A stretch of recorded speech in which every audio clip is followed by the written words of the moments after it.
Margaret Hayes had spent her life shaping young minds in the classroom. For over 3 decades, she was the kind of teacher who didn't just instruct, she inspired. But none of that mattered when the school board decided to cut costs. At 63, newly widowed, and carrying the burden of her grandson's crushing medical bills, Margaret found herself in a position she never imagined, jobless, drowning in debt, and with no retirement savings to fall back on. Desperation didn't break her, it transformed her. When no one was hiring a woman her age, she turned to the one job no one would expect, a rideshare driver. Late at night, while the world slept, Margaret drove through the neon-lit streets, her hands gripping the wheel of an old sedan. She couldn't afford to be seen, her social circle, her old students, even her own daughter Emily couldn't know what she was doing. She wasn't ashamed of work, but she knew they would see it as a fall from grace. 4 months, she lived a double life. By day, she was the same old Margaret, calm, composed, put together. By night, she was just another driver, picking up passengers who never looked at her twice. But one ride changed everything. As she pulled up to a sleek office building, the name on the app made her heart stop, Catherine Ellison. The same Catherine whose child had once sat in Margaret's classroom, whose family had been at every school fundraiser. And now, she was stepping into Margaret's car, dressed in designer clothes, with no idea who was behind the wheel. Margaret kept her face turned toward the road, hoping to get through the ride unnoticed. But halfway through the trip, Catherine finally looked at her driver, and recognition hit like a bolt of lightning. "Mrs. Hayes?" Catherine gasped, staring. Margaret felt the weight of that moment, the silent judgment hanging in the air. But before she could respond, Catherine pulled out her phone, not to talk, but to take a picture. The next morning, Margaret's secret life was no longer secret. By morning, the news had spread like wildfire. The former Mrs. Hayes, the respected teacher, now a rideshare driver? The whispers turned into messages. Then the phone calls came. Old colleagues, former students, parents, everyone suddenly had an opinion. Margaret had never cared about gossip. But when she opened her phone and saw Emily's name flashing on the screen, her stomach twisted. "Mom, is it true?" Emily's voice was a mix of shock and something dangerously close to disappointment. You're really driving people around at night? Why didn't you tell me?" Margaret hesitated. How could she explain that she had done this for them? That every late-night shift, every ride through the dim-lit streets, every moment she'd spent pretending to be invisible was to pay for Toby's medical bills, to keep their family afloat? "It wasn't something I wanted you to worry about," Margaret finally said, keeping her voice steady. "But, Mom," Emily sighed. "You shouldn't have to do this. There are other ways." Margaret wanted to laugh. Other ways? Like what? A woman her age, with no pension, no savings, and no job market welcoming her back, what was she supposed to do? Sit around and hope for a miracle? She didn't argue. Instead, she simply said, "I did what I had to do." But that wasn't enough to stop what was coming. By the afternoon, Margaret's story had been shared on a local social media page, and then, it went viral. Some people praised her for her resilience, calling her an inspiration. Others were not so kind. This is what happens when you don't plan for retirement. If she managed her money better, she wouldn't be in this position. Margaret wanted to ignore it. But then, her ride slowed down. The company cut her hours. Her 5-star rating took a sudden dip. And then, her account was flagged for irregularities. Her worst fear had just come true. They were pushing her out. And that's when Margaret stopped being afraid. Because if they thought she would go quietly, they didn't know her at all. Margaret had spent her life playing by the rules. She followed policies, showed up on time, did her job with quiet dignity. But now? Now they were forcing her out. She wasn't about to let them. When her rideshare account was flagged, Margaret did her research. She wasn't the only one. Dozens, no, hundreds, of older drivers had been quietly pushed out, deactivated without reason, all under the vague excuse of performance issues. People who had been reliable, hardworking, and had no complaints, but who had one thing in common. They were over 55. Margaret had a choice. She could accept it, fade into the background, and let them erase her like they had so many others. Or she could fight back. She started small. She called Joe, another senior driver she had met at the airport lot, a former accountant who had been forced into gig work after his firm downsized. Then she reached out to Nancy, a 62-year-old widow who had been driving to pay for her mortgage. One by one, they started talking. Within a week, they had a group of 20. By the next month? Over 100. Margaret didn't just complain, she organized.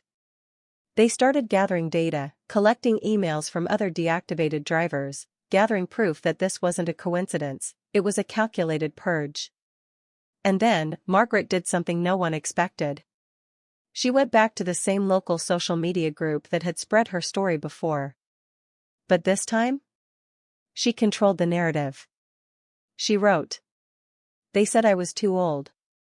That I didn't belong. They quietly erased me and so many others, hoping we wouldn't notice. But we did. And now? We're going to make sure everyone else notices too. And then, she signed it. Silver Rideshare Collective. We're not going anywhere. She hit post, and the internet exploded. Margaret wasn't prepared for what happened next.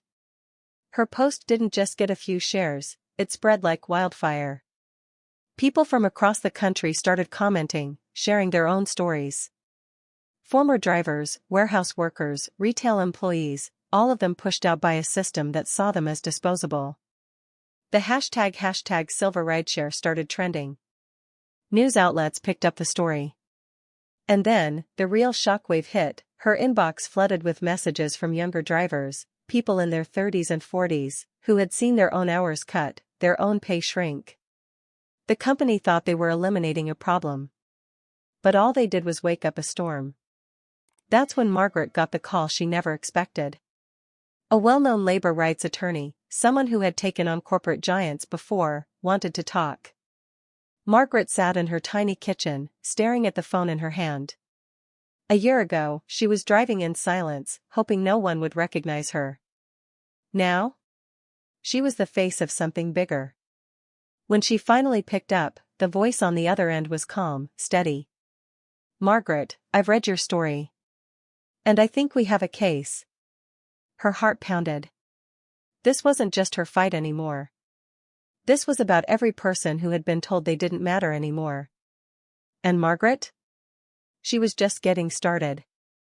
Margaret didn't hesitate. She agreed to the meeting. If there was a way to take this fight beyond angry online posts and ignored complaints, she was going to do it. The next morning, she sat across from David Caldwell, a labor rights attorney who had built his reputation on taking down corporate giants. You have more than a case, he told her, sliding a folder across the table. You have evidence of systemic discrimination. Margaret flipped through themselves.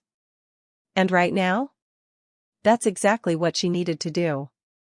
So she called a meeting. For the first time, the Silver Rideshare Collective met in person. Over 100 drivers filled a community hall, their faces a mix of anger, exhaustion, and something dangerous, determination. Margaret stood at the front, looking out at them. We know the truth, she said. And now? It's time to make them hear us. The room erupted into applause. 2 weeks later, the lawsuit was filed.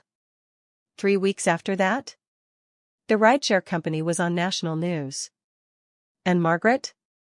She was no longer just another forgotten worker. She was the woman who refused to disappear. The lawsuit changed everything. What started as a small movement of forgotten drivers became a national story.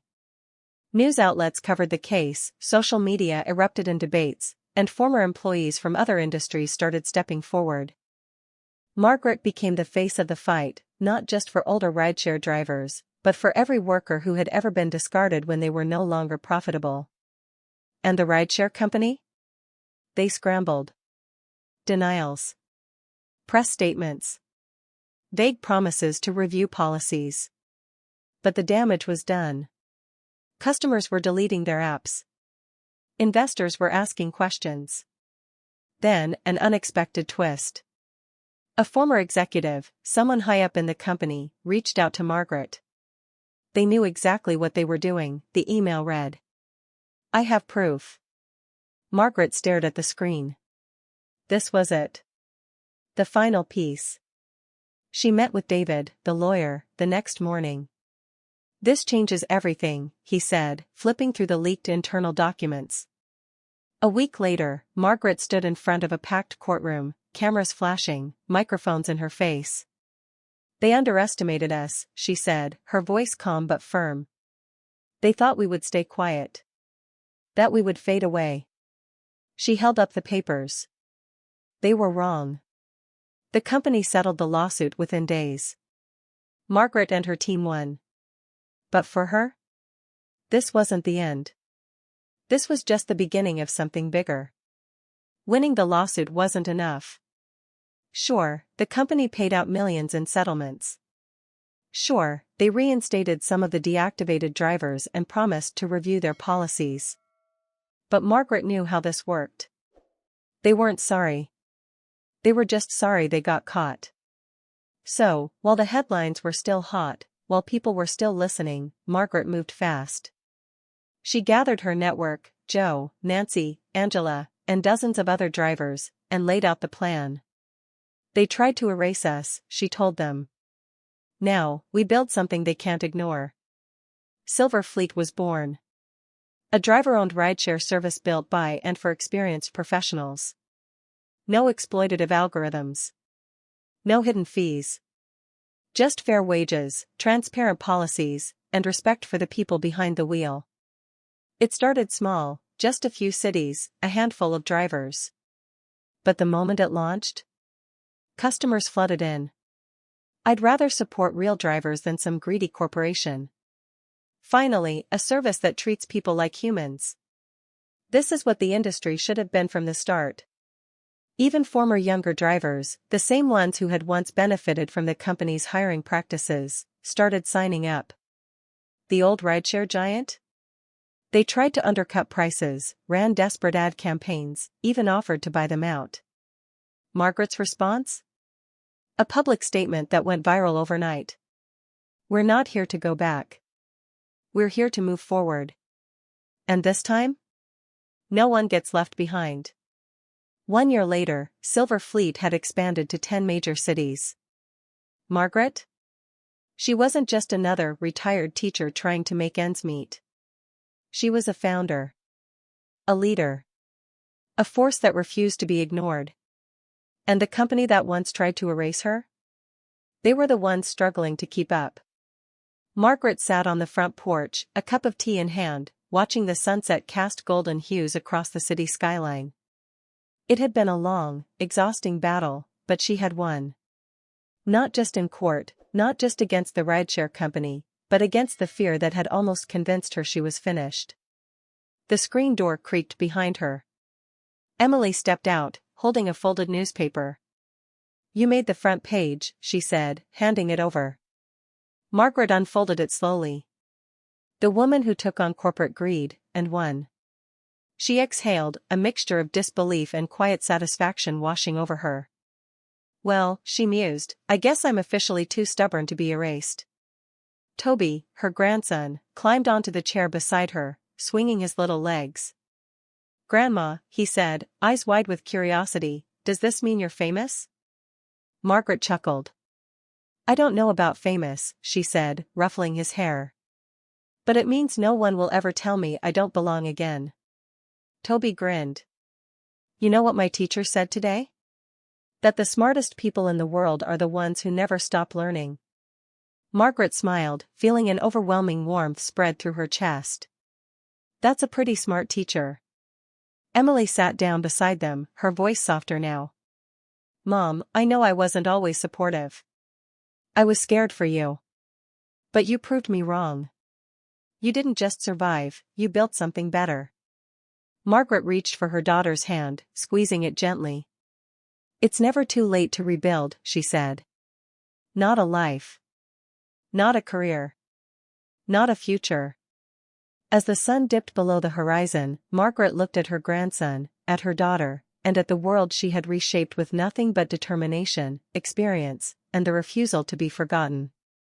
For the first time in a long time, she wasn't just fighting to survive. She was thriving.